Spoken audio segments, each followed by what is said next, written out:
नमस्कार।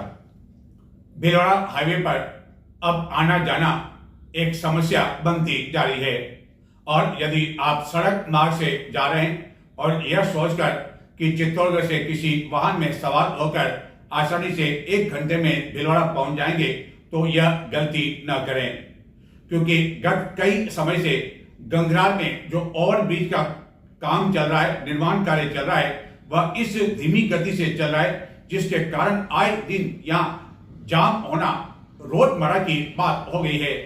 इसी तरह की स्थिति गुरुवार को देखने को मिली, जबकि इस निर्माण कार्य के कारण लंबा जाम लग गया।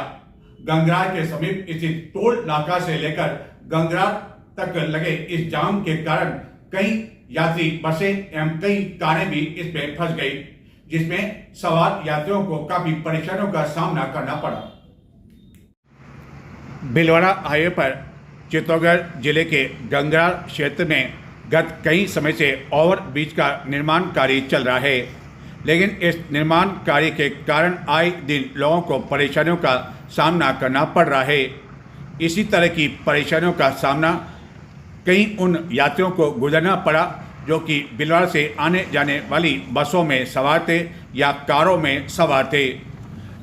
गुरुवार को इस ब्रिज पर चल रहे निर्माण कार्य के कारण लंबा जाम लग गया, जिससे यात्रियों को एवं अन्य वाहन चालकों को काफ़ी अधिक परेशानियां उठानी पड़ी। इस निर्माण कार्य की वजह से गुरुवार को जो जाम लगा उसका अंदाज़ा इसी बात से लगाया जा सकता है कि टोल नाका से लेकर गंगरार से भी काफ़ी दूरी तक यह जाम लग गया, जिसके कारण गंगरार में स्थित व्यापारियों को भी काफ़ी परेशानियों का सामना करना पड़ा, जिनका कहना है कि अब इस तरह जाम होना रोज़मर्रा की बात हो गई, जिससे उनका व्यवसाय भी प्रभावित हो रहा है, क्योंकि जाम के कारण कोई भी रुक नहीं पाता है और इसके कारण उनकी दुकानें भी नहीं चल पा रही है। चित्तौड़गढ़ जिले के गंगरार थाना क्षेत्र से बुधवार को एक व्यक्ति अपनी मां को रेलवे स्टेशन पर छोड़ने आया और चंदेरिया रेलवे स्टेशन पर उसने अपनी मां को एक ट्रेन में भी बिठा दिया, जिसके बाद वह पुनः घर नहीं लौटा और उसका मोबाइल भी स्विच ऑफ हो गया। जिसके बाद उसके परिजन उसकी तलाश कर रहे थे।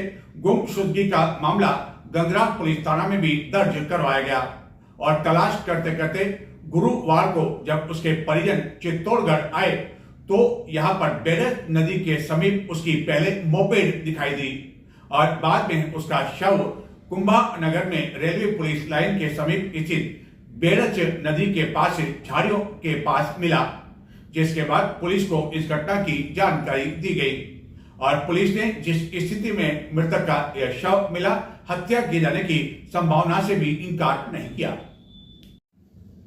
इसी मोपेड पर सवार होकर चित्तौड़गढ़ जिले के गंगरार थाना क्षेत्र के भाट खेड़ा में निवास करने वाला लाला नाथ अपनी मां को चंदेरिया रेलवे स्टेशन छोड़ने के लिए गया था।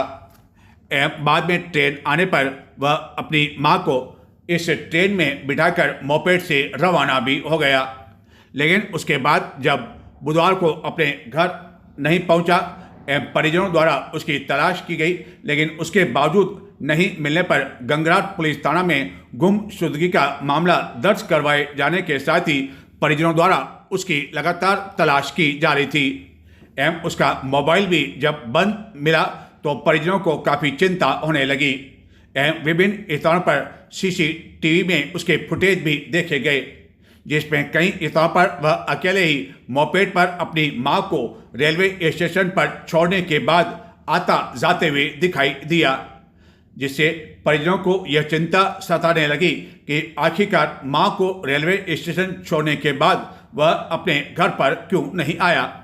और उसके बाद परिवारजन जब उसकी तलाश कर रहे थे, तभी तलाश करते करते गुरुवार को वह चित्तौड़गढ़ भी आ पहुंचे।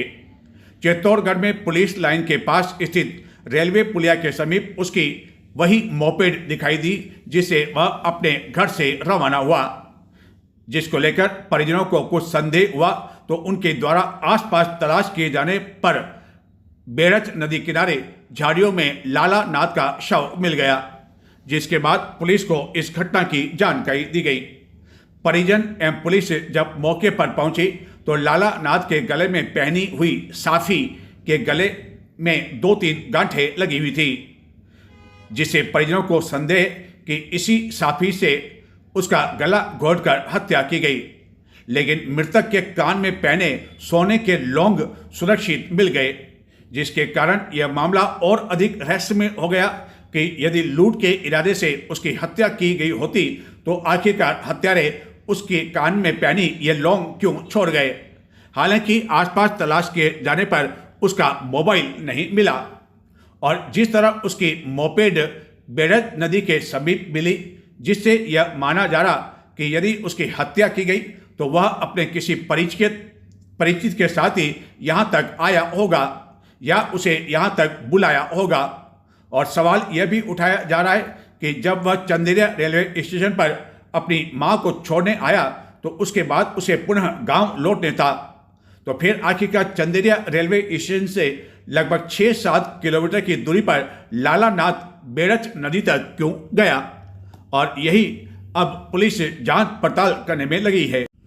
चित्तौड़गढ़ नगर के यवस्तम क्षेत्र में से एक महाराणा प्रताप सेतु मार्ग पर गत दिनों चित्तौड़गढ़ के एक व्यवसायी की हत्या कर दी थी एवं इस आरोप में गिरफ्तार किए गए आरोपी की रिमांड अवधि गुरुवार को समाप्त हो जाने के बाद उसे न्यायिक अभिरक्षा में भिजवा दिया, जिसके बाद अब ये सवाल उठने लगा कि क्या रमेश ईनानी की जो हत्या हुई वह केवल राज ही बनकर रह जाएगा कि आखिरकार हत्या का मूल कारण क्या रहा। लेकिन पुलिस का कहना है कि कड़ी से कड़ी जोड़ने का काम किया जाता रहेगा और हो सकता है कि अन्य कोई यदि गिरफ्तारी होती है तो आने वाले दिनों में पुनः उसे न्यायिक अभिरक्षा से प्रोडेशन वारंट द्वारा भी गिरफ्तार किया जा सकता है। चित्तौड़गढ़ के एक व्यवसायी रमेश ईनानी की गत दिनों महाराणा प्रताप सेतु मार्ग पर दिन दहाड़े गोली मारकर हत्या कर दी थी।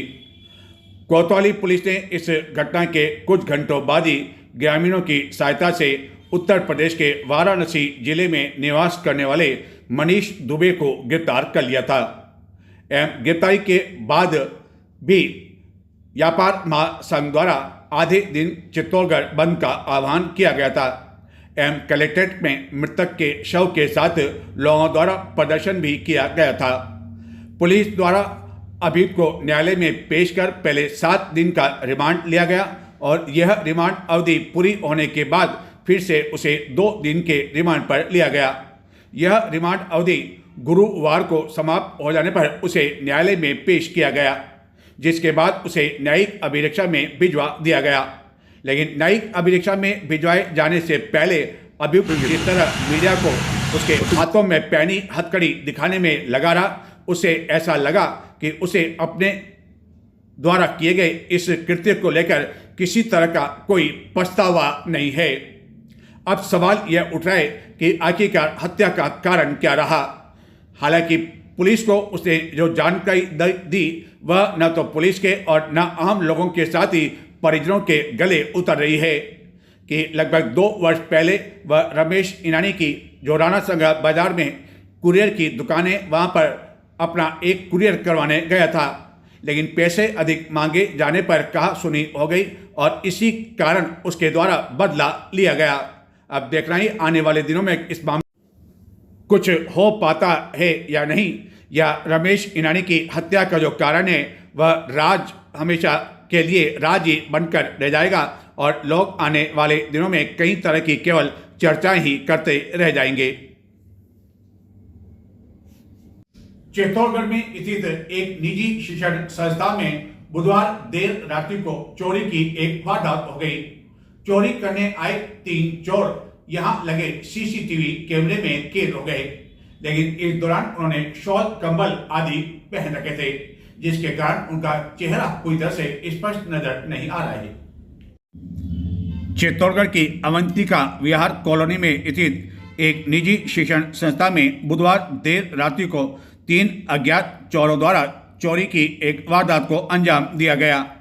यह 3 अज्ञात चोर स्कूल की पीछे वाली दीवार से कूदकर अंदर प्रवेश कर गए एवं मुख्य कमरे का ताला तोड़ने के बाद अंदर ड्रायर को उन्होंने खंगाल डाला एवं यह पूरी वारदात स्कूल के सीसीटीवी कैमरों में कैद हो गई। लेकिन तीनों चोरों ने अपने चेहरे ढक रखे थे एवं शाल से अपनी पहचान छुपा रखी थी, जिसके बारे में इनका कोई पता नहीं लग पाया। स्कूल संचालक के अनुसार चोर स्कूल से लगभग 65,000 रुपये की राशि चुरा कर ले गए। घटना के समय स्कूल में सुरक्षा गार्ड भी मौजूद था, लेकिन इसके बावजूद उसे इन चोरों के बारे में किसी तरह की कोई भनक नहीं लग सकी। इन दिनों मतदाता सूची का पूर्ण निरीक्षण का कार्य चल रहा है, जिसके लिए घर घर बीएलओ आ रहे हैं एवं कई मतदाताओं द्वारा बीएलओ को पूरी जानकारी भी दी जा रही है। और अब तक भी यदि आपके घर बीएलओ नहीं आए या आपसे आपके मतदाता होने को लेकर किसी ने जानकारी नहीं ली हो, तो आप एक जागरूक मतदाता बने और ये पता लगाएं कि आपका बीएलओ कौन है, या क्षेत्र के लोगों से पता करें और उसके बाद बीएलओ यदि आपके घर आता है तो उसे पूरी जानकारी दें। अपना एक रंगीन फोटो भी तैयार रखें जो कि आपको बीएलओ को देना होगा।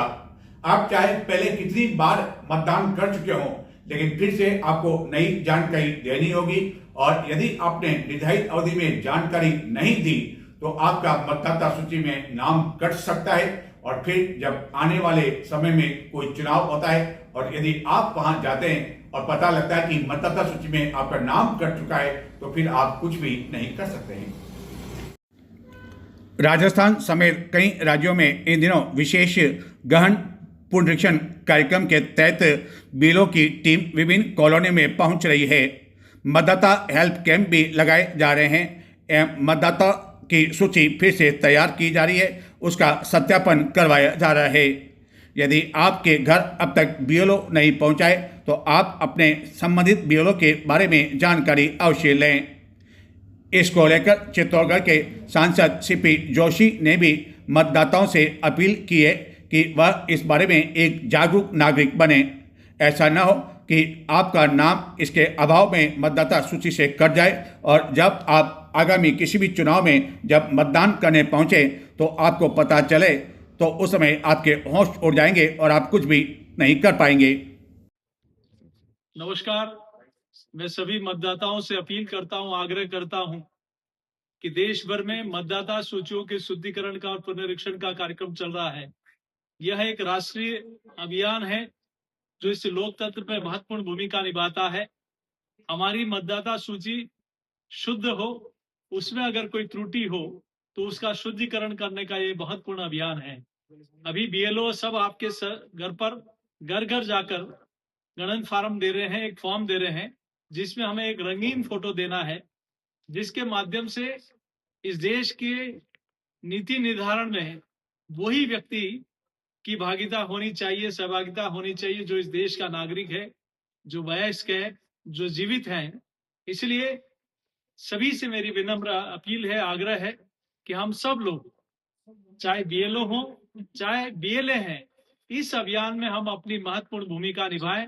और जितने भी हमारे बीएलओ आ रहे हैं और बीएलए से भी मेरी हाथ जोड़कर प्रार्थना है कि इस महत्वपूर्ण कार्यक्रम में हम सब लोग, ये न सिर्फ प्रशासन का कार्यक्रम है, ये हम सब लोगों का कार्यक्रम है।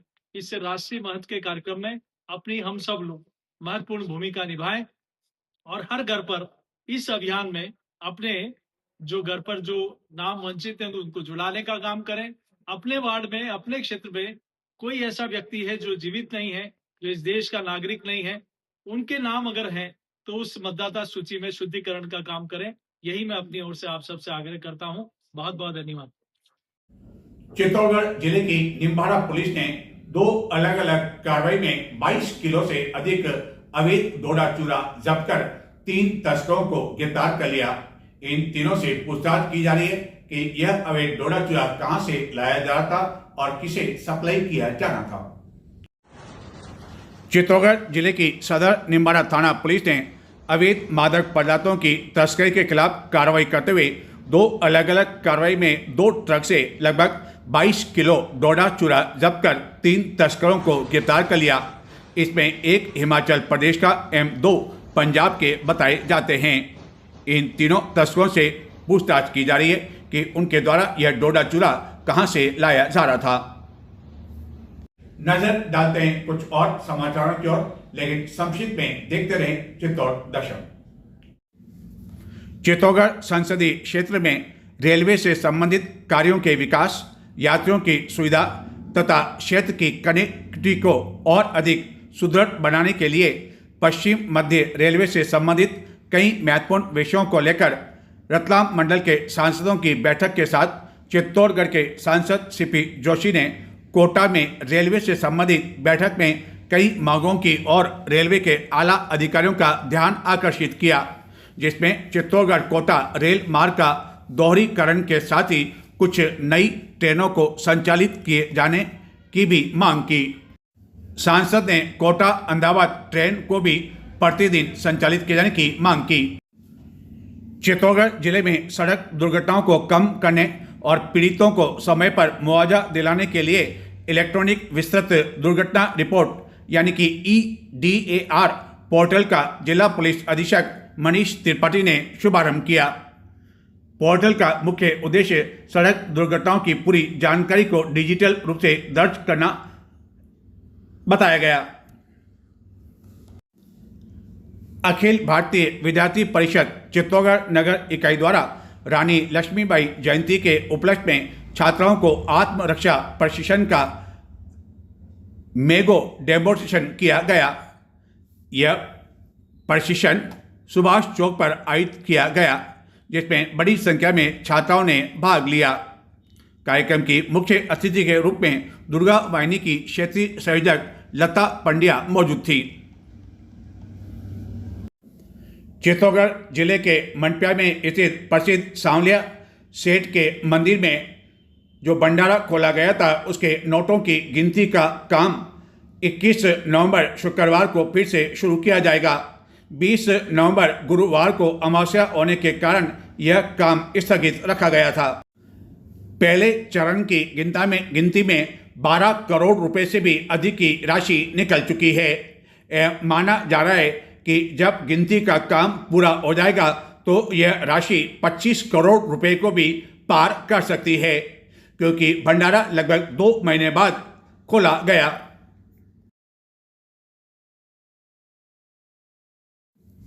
आगामी 23 नवंबर को चित्तौड़गढ़ में खाटू श्याम से संबंधित एक भव्य आयोजन होने जा रहा है। इस आयोजन को लेकर खाटू श्याम प्रेमियों द्वारा गुरुवार को चित्तौड़गढ़ के विधायक चंद्रभान सिंह आक्या से मुलाकात कर उन्हें इस संबंध में विस्तार से जानकारी दी गई। दरअसल खाटू श्याम में भव्य गुरुकुल के निर्माण के उद्देश्य को लेकर एक यात्रा आयोजित हो रही है और यह यात्रा 23 नवंबर को चित्तौड़गढ़ पहुंचेगी, जहां की एक कार्यक्रम आयोजित किया जाएगा।